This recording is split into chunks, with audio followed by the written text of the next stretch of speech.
Hello and welcome everyone to this live and exclusive conversation with top HR and tech implementation experts on the topic of AI for productivity, unlocking success through AI driven self service platforms. It's a great to have you all with us joining across APAC. This webinar is brought to you by People Matters and ServiceNow, and we'll be looking closely at how the definition of productivity itself has evolved in the past few years and map the role of technologies like AI in empowering our employees and raising productivity. Thank you for taking the time out and joining us. Our panel will provide you with actionable insights, strategies, and back them with use cases that they have experienced in their own implementation journeys to help you on your transformation journey. So keep your questions ready as we will be taking them towards the end. Now, let me start by welcoming our panel for today. While I do this, take the time and let us know where you're joining us from. You have a chat option with you for our audience. Let us know where you're joining us from. And with this, let me welcome Isaiah, head of my HR and digital service at Standard Bank. Isaiah is a senior HR leader with global and regional experience in HR transformation and is today is playing a key role in leveraging technology and raising experience at Standard. Great to have you with us today, Isaiah. Next, we have Shweta, General Manager and Head Employee Experience Transformation at Wipro. With over a decade and a half of experience, Shweta Srivastava today heads the HR technology transformation at Wipro and helps the tech giant really embed technologies like AI into how it operates. Welcome. It's great to have you with us, Shweta. Hello. Finally, we have Daniel Magnuson, Director of Solutions Consulting and Employee Workflows at ServiceNow. Danny works closely with business and IT leaders and helps them bring value to organizations and align priorities through the right use of technology. Great to have you with us, Danny. Hi, everyone. Great to be here. Great. With the panel all sorted, before we jump right into the conversation, I'd like to take a minute and welcome our audience for a quick poll.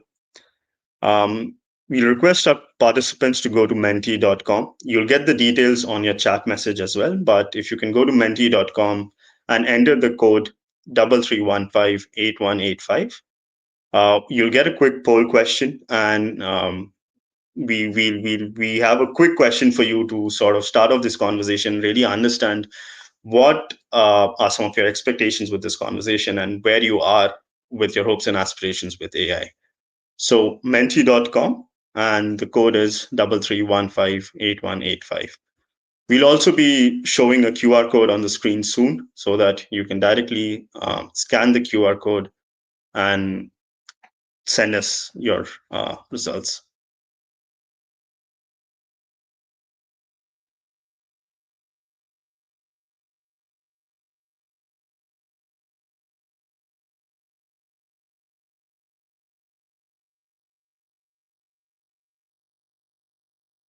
Great. So the question that we have for you is, what do you believe is the biggest benefit of an AI-driven platform for productivity?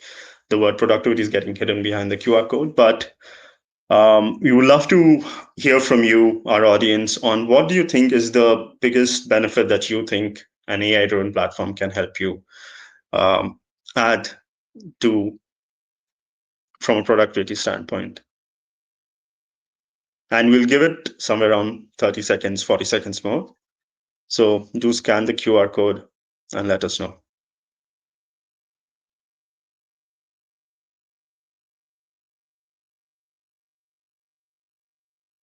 Okay.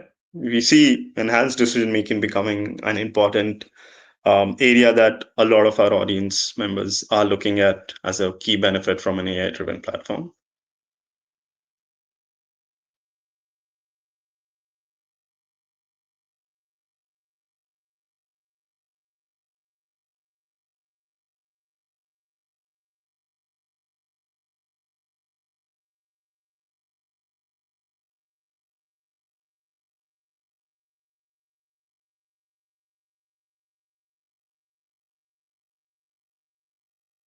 Great. That gives us at least some idea of what the audience trends look like. And I think it is, at the end of the day, enhanced decision making, which a lot of people are expecting from an AI driven platform. And it is a topic that we will be touching upon in our conversation of how can we really leverage AI to improve this capability.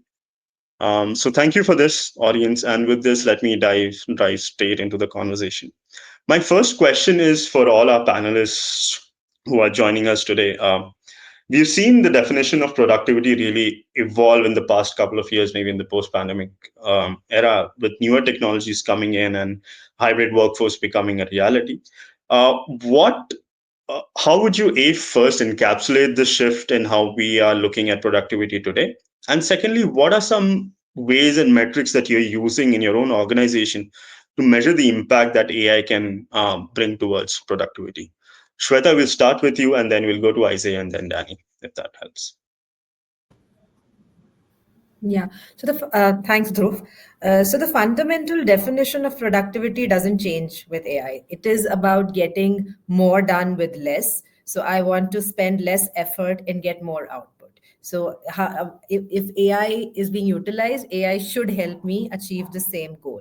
So the idea is that am I saving people's time? Am I giving them opportunity to do things in the flow of their work, not spend time navigating complicated processes and workflows and systems, but actually wherever they are sitting, where they are there on their intranet, on their teams, just ensure they are able to do what they want to, help them Right. facilitate faster decision making and faster transactions. Thank you. Great. I think that echoes back a point of enhanced decision making, which our audience also highlighted. Isaiah, what do you think are some of the ways you're looking at productivity through AI in your organization?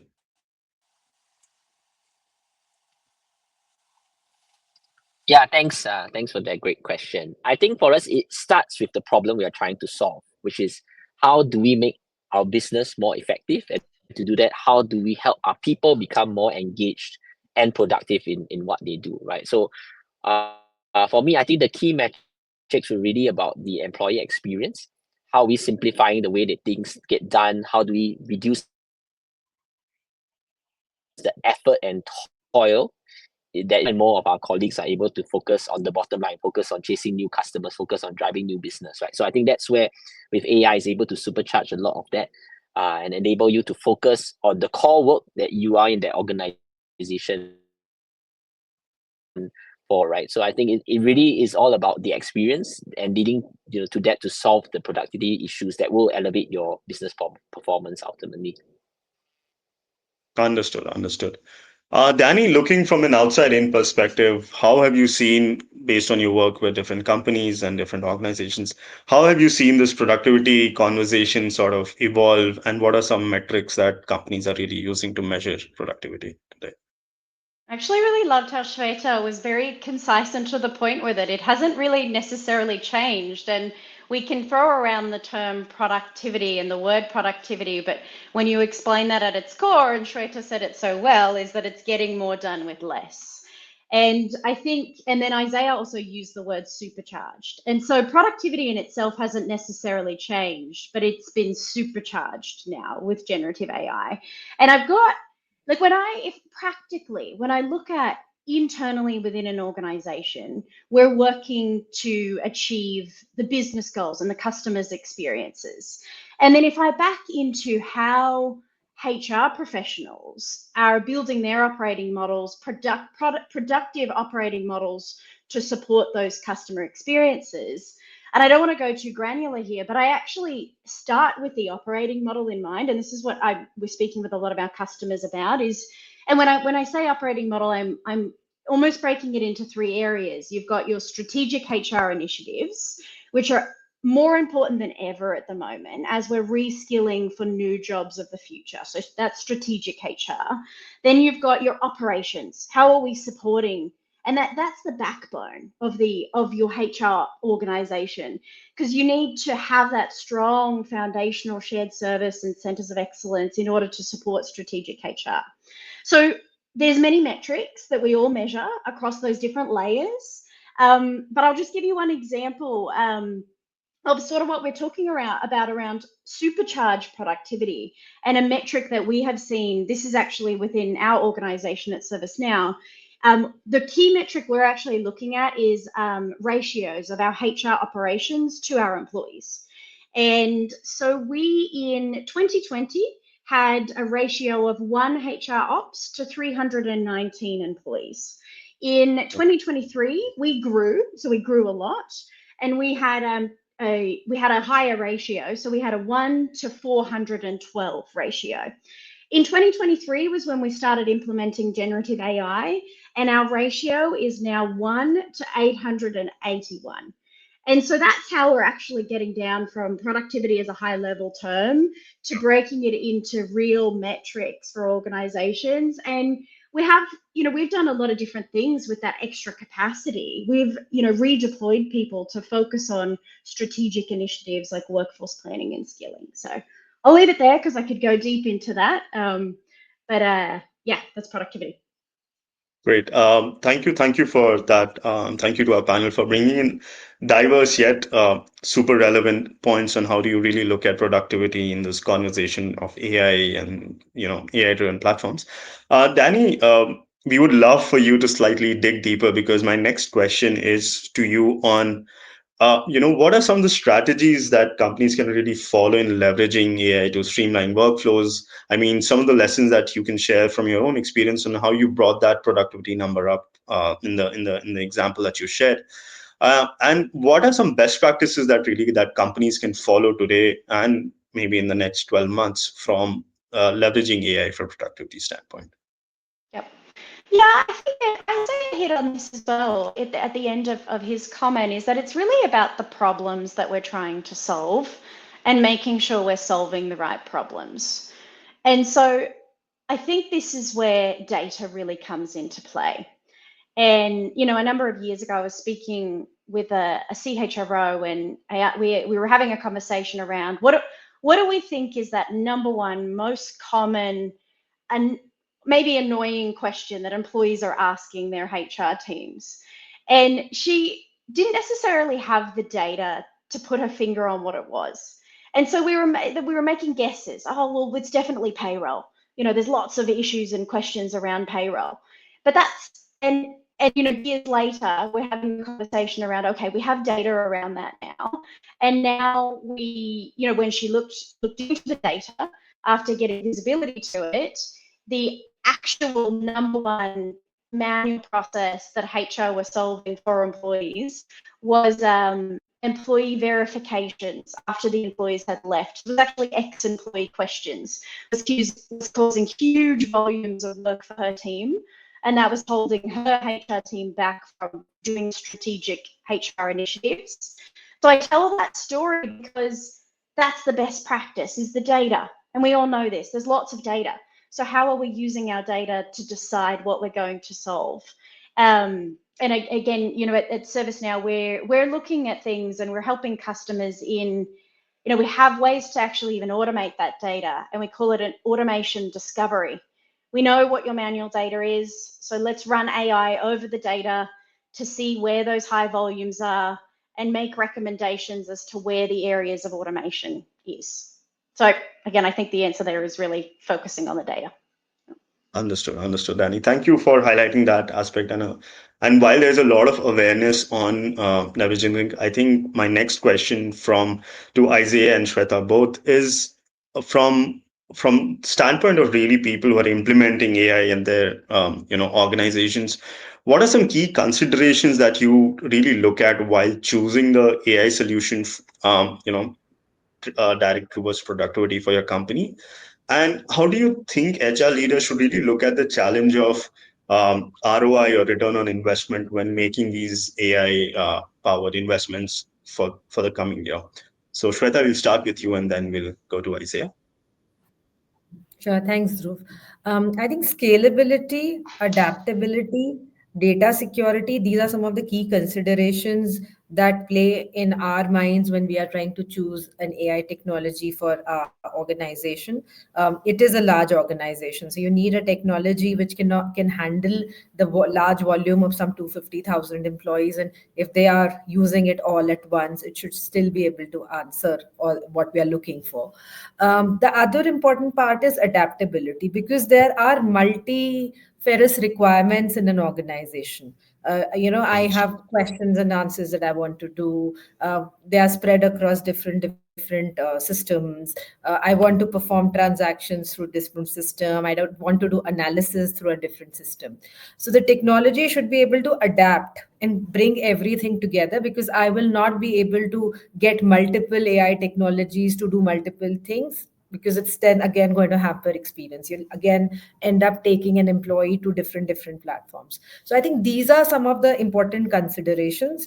The last point which I said was the data security, ethics, compliance. We have to take care of that also, because as an organization we are responsible towards our employees. So we have to ensure that, since AI is a lot about data, we don't end up adopting a technology which actually causes breach of their data privacy. So these are some of the things that are very important when we choose a technology.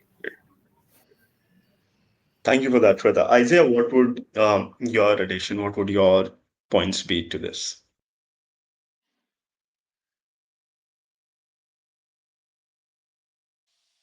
Yeah, no, I think I completely agree with Sweta. I think I'll probably add on to what she's saying. So, from my viewpoint, one of the key things is what I call interoperability.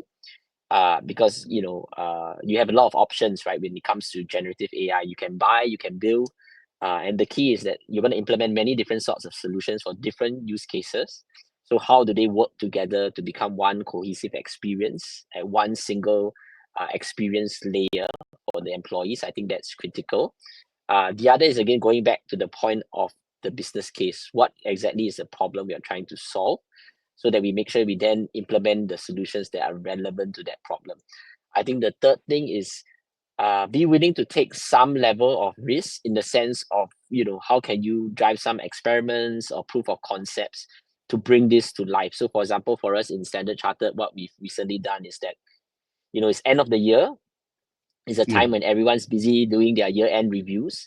We've actually implemented generative AI on our year-end review feedback tool, which means you can go in, you can write a full bullet points, like Daniel's done a great job, she's working hard, she's achieved a few projects, and the generative AI is actually able to help you elaborate on that, shorten that, simplify that. And we had a lot of good feedback, right? Because managers, especially if you're running large teams, that's a lifesaver.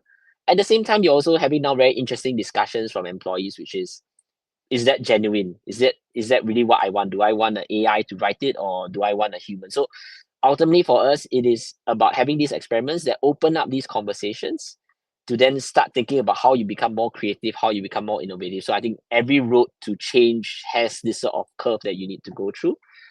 So I think, yeah, every one of us will have to go through those sort of different iterations and phases. But I think it is an exciting opportunity to kind of step into the future and keep your organization engaged through all these new tools that you're bringing, but with the purpose of how do we serve the business better, how do we serve our Definitely. clients better. Yeah. Great. And I think your last point really answers the ROI question, or how do you justify investments into AI, is to sort of look at how it aligns with business objectives and really look at that entire alignment. So thank you for that. I think for our audience, there are a lot of great points here, from adaptability to interoperability, but also the aspect of being willing to take risks, because this is a technology which does not have a lot of use cases right now. So the more, if you're able to create those use cases, those proof of concepts, I think the going ahead of the curve, as they say, can really materialize for companies. So thank you for that, audience. With this, we have another poll for our audience, and here again, I would request you to go back to mentee.com, and the same code, which will be on your chat boxes now. The code is 3333158185. This question is around understanding where you're at with in your entire AI journey. because as we delve into further implementation strategies and we discuss from our panel what their lessons have been, we would want to understand where you are at your current journey. So just a quick question on what type of AI tools are you currently using in your company to help employee performance? And you can also see the QR code on your screen, which will be put up about now. So you can scan the QR code and be part of this.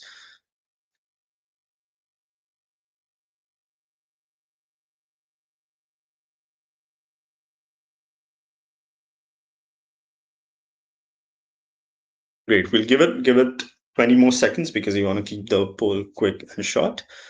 But it's great to see that a lot of people who have not yet started in the journey maybe are part of this conversation, because a lot of strategies from here are going to be really helpful for those who are going to embark on the AI journey.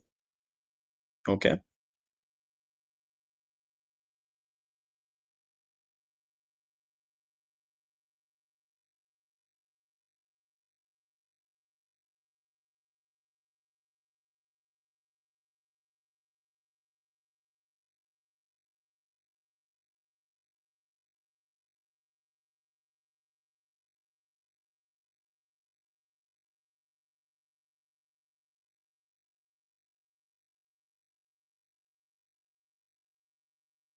Great. I think we can move on with the conversation now, but it's great to see there's a healthy mix of audience who are maybe just at the starting point of the AI implementation journey, to companies and HR leaders who are already using AI to make decisions and be part of the entire decision-making framework.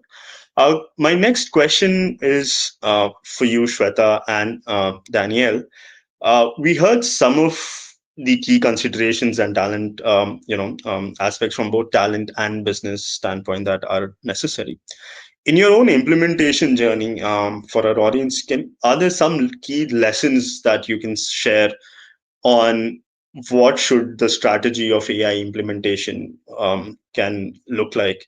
We'll start with you, Shweta, and Daniel will go on to you. Sure. So, one of my learnings is that, one technology may not actually meet all your needs. So, one solution may not meet all your needs. Because this is one space which is evolving very, very fast, right? So there are technologies which are very good in conversational interactions with people. There are technologies which are very good in generative content, so generating responses. Isaiah gave an example of performance feedback, helping them generate. So there are, and then there are these areas about how quickly you auto detect so help desk tickets and have them responded through technology. So there are multiple areas.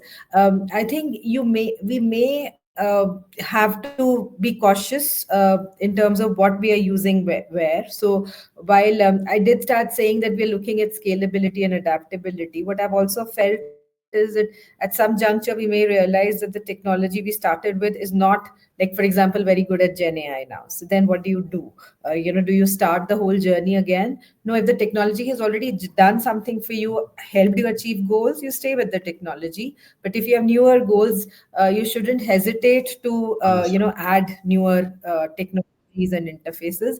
But in the end, it should all come together. It should all become one common interface for people in the organization. But we should have you may have to explore multiple solutions for different needs. Yeah, Understood. thank you. Any point that you would want to add from your own journey of helping companies look at AI as a solution? Yeah, I think more than ever we are seeing this ability, and Isaiah sort of touched it as well, is this almost we're being given the allowance to test and fail more than we ever had before, because we need to adopt things like generative AI and AI. And so we know that we have to take some risks. We have to learn our lessons and then go back and try again. And so I think we're seeing that test, learn the risks and then move forward happening quicker than ever. like we've always done pilots and we've always tested technology and then gone from there, but it's happening very fast now. So that's one side that is a lesson, but it's also helping us to then adapt and learn and move quickly. And then the other side of this coin, so there's number one is testing learning, and then the second piece of this is actually the people side and not necessarily the tech side. It's the building a culture within the whole organization where everyone's ready to test and learn and start to use the technology. And I've seen this, the global insurance company was sharing with me their HR leaders got involved in helping to build this digital culture. And the HR leaders were really focused on building digital mindsets. And then I said, okay, well, how did you do that? How do you build that culture? And they were getting certain leaders throughout the whole organization to do these mini tests themselves and come up with the use cases themselves and test and learn. And I thought that's great, because we all need to do this. We all need to be testing, learning, and coming up with the new use cases and ideas. But getting that embedded into the whole business as a culture can be quite hard. And so I think HR's role in that can be really impactful. Great. Thank you. Thank you for that, Danny and Shweta. I think, again, a lot of points for an audience to sort of take from that. Isaiah, my next question is to you. And we've been talking a lot about implementation for productivity and some of the lessons and some of the strategies that companies can really look at. But if you look from a workforce standpoint, there is also this question of skills that AI usage throws up. So, what do you think are some of the critical steps involved in building an AI-ready workforce? And how have you, maybe as Standard Chartered, or how should companies really look at upskilling and reskilling employees to, ensure a lot of these experiments, as Danny calls them, are successful and people can really embed and use AI to improve productivity? Yeah, no, thanks for that. I think it's a great question. Interestingly, we had a sort of team event recently, and we polled the audience, what is your favorite app on your mobile phone now? Surprisingly, or maybe not, is not the shopping apps. It's actually, if you can guess it, it's ChatGPT, right? From planning your holidays to trying to get some answers, as it's very commonly used now, right? I think all of us use that in our daily life, right? And so one of the Yep. things I'm a big believer of is carrying over that consumer grade experience into our work life, right? And so I think there's actually now building an expectation from employees that I'm experiencing this day to day.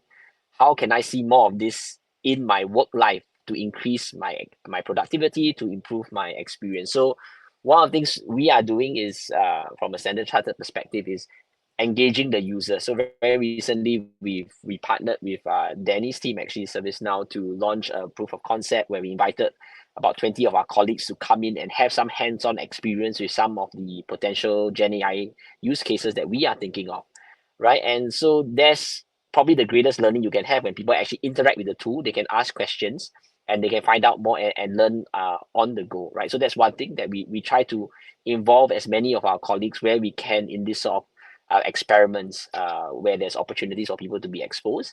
The other is a very concerted effort in building AI literacy across the organization. So we've actually set up what we call an AI learning hub, which has tons of very high quality curated content to help upskill people.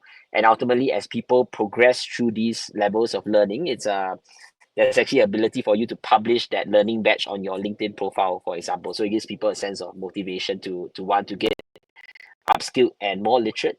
And also, again, in the work that we do as part of launching some of these new products, we also ensure that the teams that are supporting it, whether from a technical perspective, the operators or the users, we also bring them across that learning journey as well, right? So you help them to understand the tool, understand the products, understand also the risks and concerns that people would have, right? So I think it's about engagement, B is Understood. about opportunities, and the last thing is making it intentional to deliver and enable learning for the organization in this very important area. Right. I love the point of intentionality also coming in because that's going to drive a lot of these engagement and skilling efforts.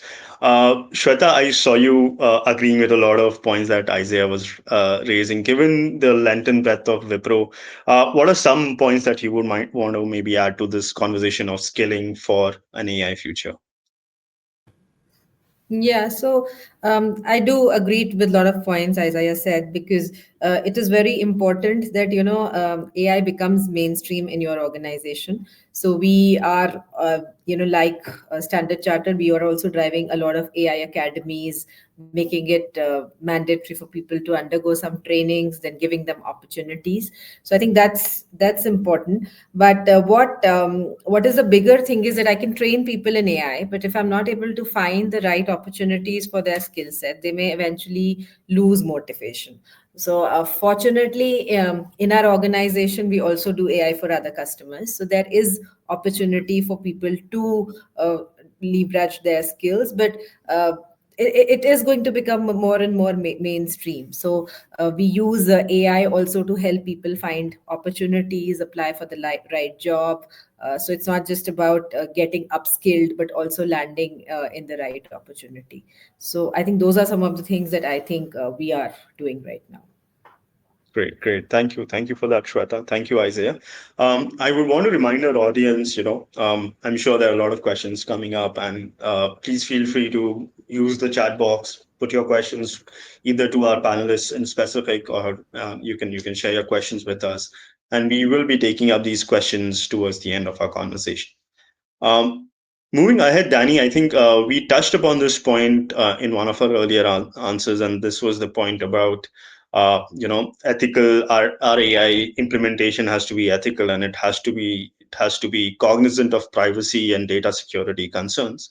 What, according to you, how do you look at these concerns and these considerations that HR leaders should really be looking at while implementing these AI powered solutions?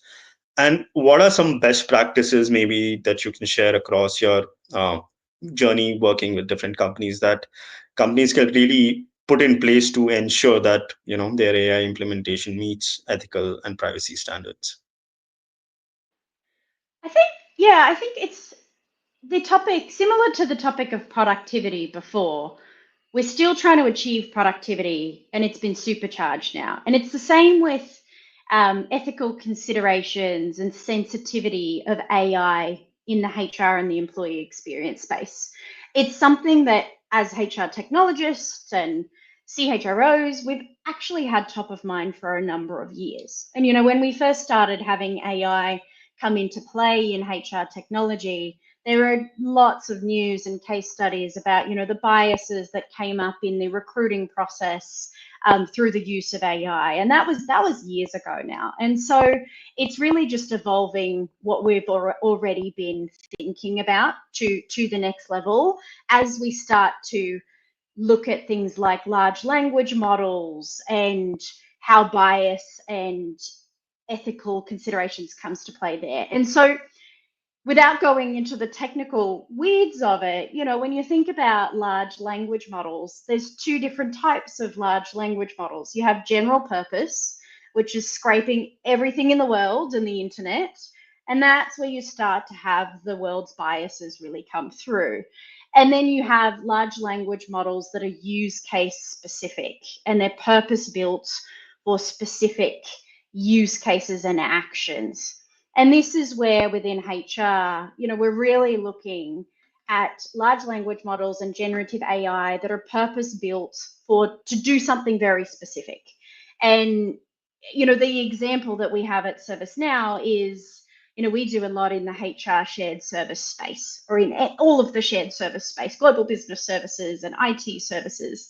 And as an analyst or an agent who's working as a shared service agent, I have a lot of information about the cases and the queries that are coming into me.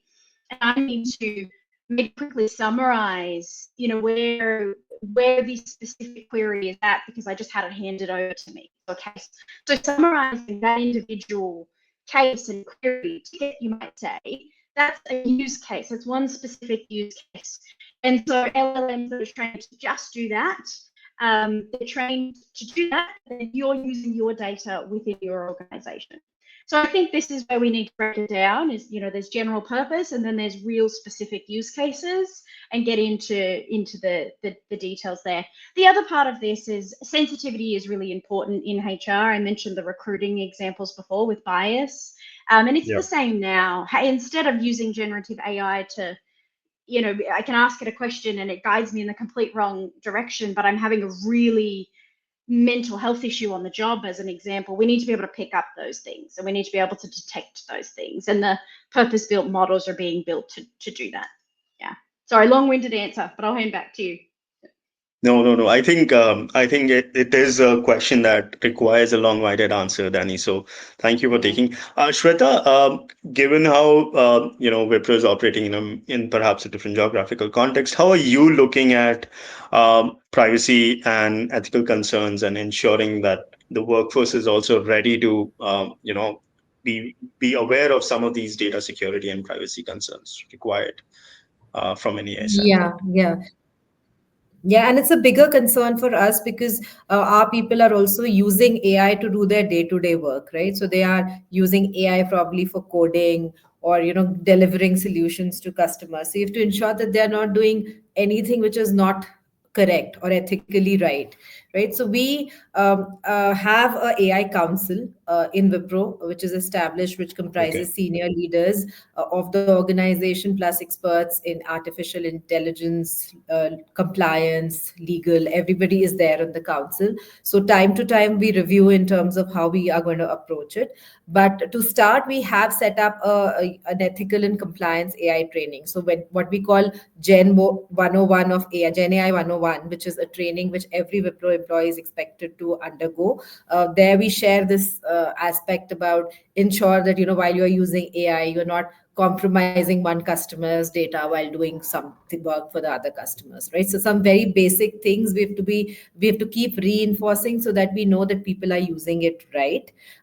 In addition, we ensure that we run very strict checks. So when we are deploying technology internally, we have a very thorough AI assessment framework which is in place, which ensures that we do multiple reviews before we roll out any technology. So at times it may seem a little painful that we are spending so much reviews and asking so many questions, but I think it's very, very important in an organization like ours, which operates in multiple geography, to ensure that you do the right checks before you roll out any technology to the larger organization. Sure. Thank you. Thank you for the Shweta. I think Isaiah is facing some network issues, so I'll go straight to my final question for our panelists today, and that's we've discussed a lot of what is being done and what maybe companies should be doing till now. If you had to look at 2025 as a year where a lot of these AI changes are going to get magnified and accelerated, what is the one trend, that one maybe term or theme that really encapsulates your hopes and expectations with how AI can improve productivity in 2025? Shweta, we'll start with you, then we'll go to Danny, and then we can have Isaiah commenting. Yeah, I think AI is going to become mainstream. So being mainstream is probably the key theme, that it'll be everybody using AI and not just some elite people who have access to latest technologies. And it also often reminds me that about 20 years ago, understanding software, learning about software technologies, it was some few people were doing. But now it's like all of us are using laptops. There is no job, even a doctor's job, which doesn't seem to be a tech job at all, which is done without access to technology. So I do see AI becoming similarly mainstream in lives of people, professional lives, including medicine, HR, different law, different areas, plus personal life of people. So I do expect everybody would have a Gen AI assistant helping them get things done. So I think that's the main theme for me. It'll become more and more mainstream as we move forward. Great. Danny, how would you encapsulate your aspirations and expectations? Yeah, the one word that is used all the time at ServiceNow and I use with my team is is adaptability. And there's been a lot of change, and the rapid change that everyone is going through. I think we're probably at a state right now where there is a lot of burnout in the world because we are all trying to keep up with this big change. And so we're at this cusp where that rapid change is coming even faster. And we as people are needing, the key skill we need to now have is adaptability to keep up with this change. And there's a really interesting question that just came in from the audience, actually, which, sorry, I'm going to jump to it because it segues into this Definitely, adaptability yes. part a Yeah. bit, is how can AI help in maintaining a work-life balance? And I think this is where the work-life balance may be off at the moment in different contexts for everyone. And so this is where AI will be in service of us as people. And to Shweta's point, we will all have a coach and an agent that'll be there to help and tutor and support us. And I think we need that now because we all need to be able to adapt and keep up with all the change. So adaptability is my word. Great, thank you. Isaiah, we are discussing maybe one term Yeah. or one theme that encapsulates your expectations with AI for 2025. What would be that for you?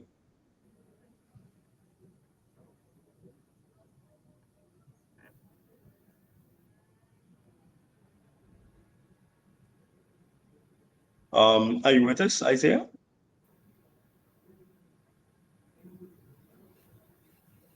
Great. I think we can come back to Isaiah and recapture his aspect. Yeah. Sorry, can you hear me?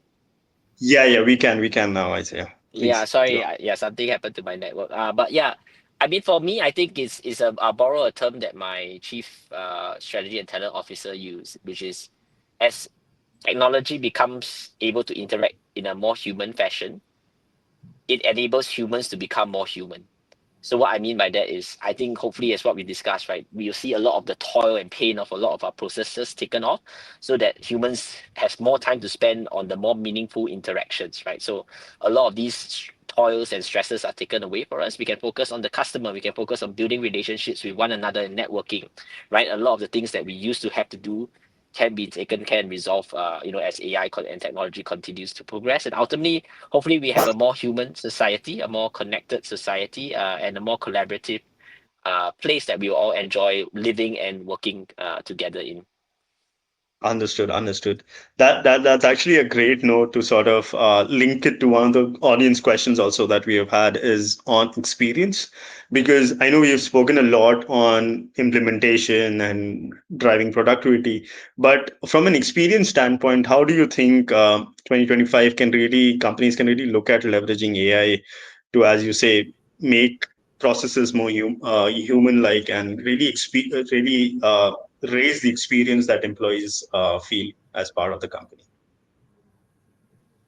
Yeah, I can share one experience. Actually, again, it was during the time when we were doing the testing together with Danielle's team. So one of my colleagues who was in the testing came up to me and said, for the first time, I finally understood the difference between childcare leave and family care leave. It's a very Singapore local policy thing, right? But he never understood the difference between the two until the generative AI was actually able to summarize both policies in one place. He could see them at one go, and he actually understood which one applied to him and which one did not.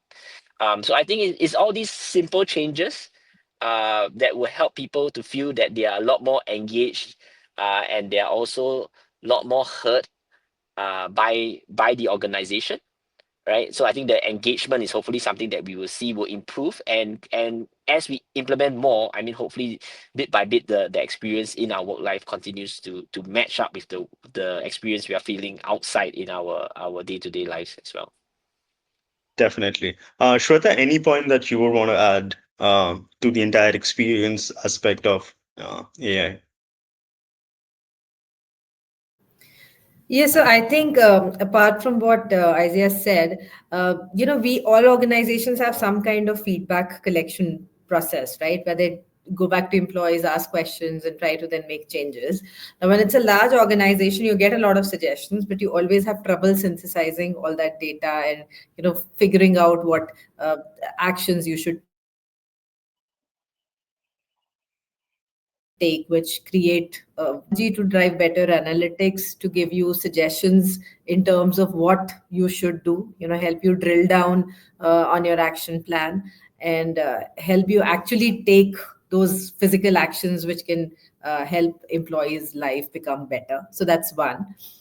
Second, yes, I think what Isaiah said about helping them do things more easily, answering the right questions because they don't know whom to go to. So, just giving them the relevant responses, helping them do their tasks in a much simpler way. I think that's another way in which AI can improve experience. Thank you. Great. Danny, any points that you would want to add? Because from an outside-in perspective, experience, is it a priority that companies are looking at? And if they are, what are some ideas and what are some brainstormings that are happening around driving experience through AI? Yeah, I think experience has been for a long time, and the big thing we've been talking about is personalized and specific experiences so that it is easy for employees, so they're not searching. And generative AI has supercharged that. But and Isaiah and Shweta sort of gave those examples of, you probe generative AI, it gives you a simple answer, you're good. But what Yeah. I'm really excited about is the next phase, which is more proactive. And that is where we're talking about agentic AI going and doing things for you. And the example that we have here is, if you're a hiring manager out there, you've probably done scheduling of interviews before. And you know that if you're doing a panel interview, you've got 5 people that you're trying to get their calendars aligned, and then the candidate, and there's a lot of manual work that goes into that. And agentic AI will be able to go find the spots on the calendar, find and align, and just schedule that for you. And that's what will be really impactful for HR, is we'll have agents going out, and the digital AI agents going out and doing this proactively for us. And it's going to be a game changer for us. Great. Thank you. Thank you for that, Danny.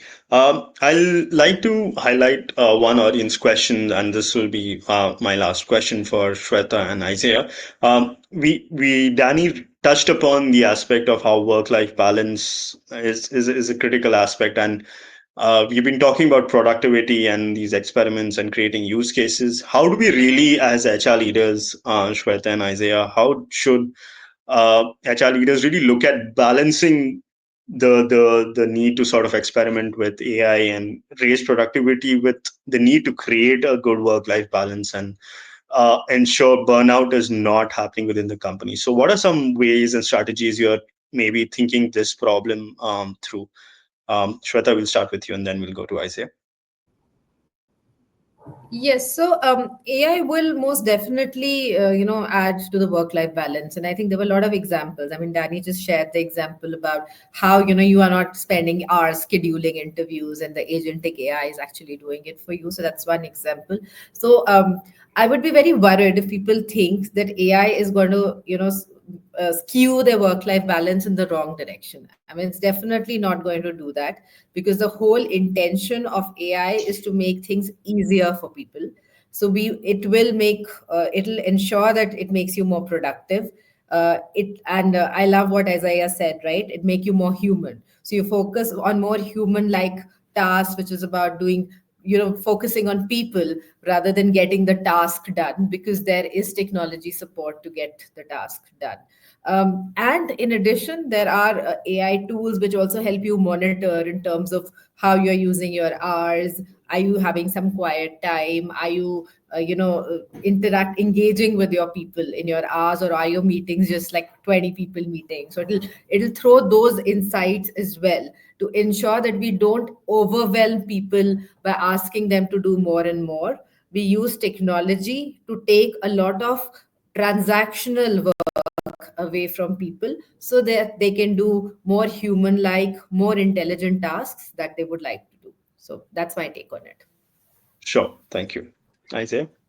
Yeah, I think I completely agree with Sweta. I think again, with any change, there's definitely some concerns, and I think what's important is organizations can think about the guardrails that they can implement, right, in terms of how they do that. So, for example, in Standard Chartered, one of the things that we do is that we are a very big advocate for flexible working.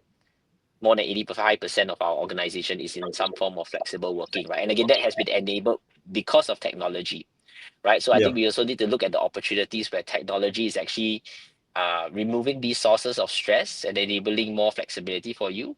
The other is also thinking in the area of reskilling, right? Naturally, with new technologies, it also means certain skills or certain aspects of your work are now taken over by technology or augmented by technology.